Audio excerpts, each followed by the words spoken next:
What is going on, everybody? Welcome back to Nintendo Land, and welcome back to another episode of cool details and funny moments you missed in Splatoon 3. Today we have more videos for you guys, funny images, and of course, some crazy details within the story mode, Salmon Run mode, and the entire game itself. So make sure you buckle up, relax, and get ready for some funny and informative videos. So if you enjoyed today's video and want to see even more in this series, make sure you leave a like and subscribe to stay up to date on everything. Also, make sure you turn on post notifications so you know whenever I post. Thank you guys so much for tuning in, and now let's jump into the video. Now, most players start the game either standing on their spawn beacon or hanging from it, but this player decided, you know what, we're just gonna glitch right through it and just stand in the middle of it and wear it like it's a brand new shirt in the item shop. This is actually hilarious and just still shows the Splatoon 3 is still full of so many bugs, but this one is a funny one and hopefully it didn't affect the gameplay any. Hopefully they didn't run around the map as a box. Hopefully that player actually made it onto the map because this one wasn't so lucky. Yes, you can actually kill yourself by falling off the map when you spawn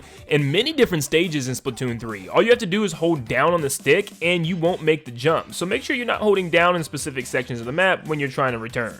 There's a pretty big glitch when you first start the game. I don't think you can replay this without starting a new profile, so you might have to make a new one on your Switch, but doing so, do not pop the last balloon during the tutorial area. Instead, paint the ground and swim all the way through the gate, and boom, you're in the Splatlands. You get to explore, look around, and maybe see what a possible adventure mode could look like for the DLC that's coming. You can make your way on top of walls, even through walls, climb things you're not supposed to, and just kind of play around this entire area like it's a giant playground. It's actually a lot of fun to do, so I definitely recommend it if you have the time. You can even see the crater here, where you will spend the first part of the entire story mode with Captain Cuttlefish, which is pretty neat that this world's kind of all tied together like that. This team went on a mudmouth rampage in Salmon Run and was able to collect 116 golden eggs. That is insane. That's triple-digit golden eggs, and that's something that I haven't even been able to get close to. My teammates most of the time are just dying to baby salmon it, so I've never been able to get this close, but man, congratulations on that because that has to be some type of record. This clip right here is the definition of why you should never give up. Even when you think you're out, there's still a chance for you to fight. The team did everything they could to revive this person at the last second, which was just enough for them to paint the big Kohozuna enough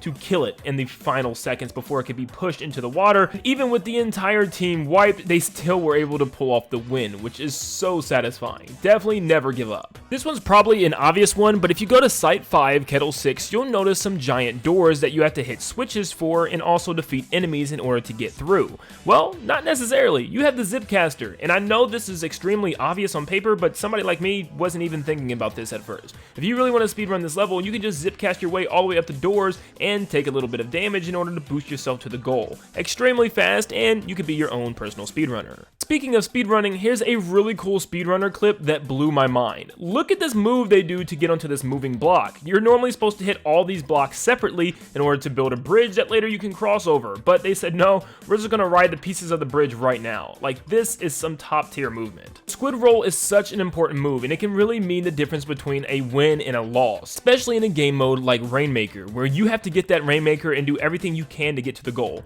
There are 5 enemy Inklings right here, and look at this move in order to grab the Rainmaker, dodge all the fire, and slam it into the goal. This was a very competitive move, and I love seeing movement like this. Now, speaking of the brand new Squid Roll, you can actually combine this brand new move with the dualies and do some absolutely remarkable movement to put your enemies literally on skates. Like, this is just not fair for this poor guy.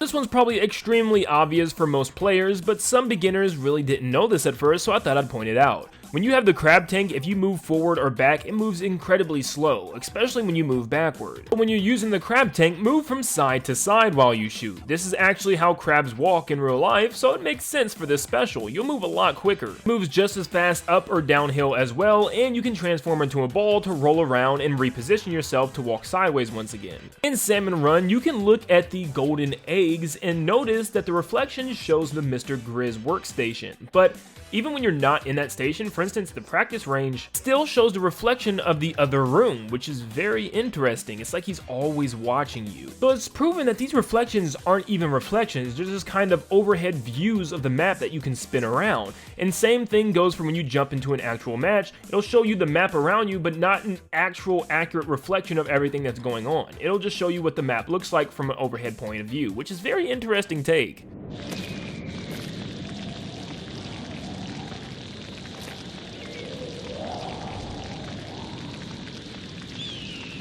Look, the Reefslider may not be the best special in the game. It has lots of startup and in lag, but at the same time, it can be very, very annoying because it can just do stuff like this. Yep, you saw that right. The Reefslider pretty much just did a drift off the wall in order to hit the Inkling. That's just not fair. So if you go to Site 4 Level 5, you'll know that you have to recreate the boxed image on the left, and you don't really know what you're creating at the moment until at the very end you get a final look and you get to see what you created. If you use each lookout cam at the end to view what you created, you get special dialogue for each agent. For instance, Agent 1 says, does it look familiar? And Orca just says, nothing, ...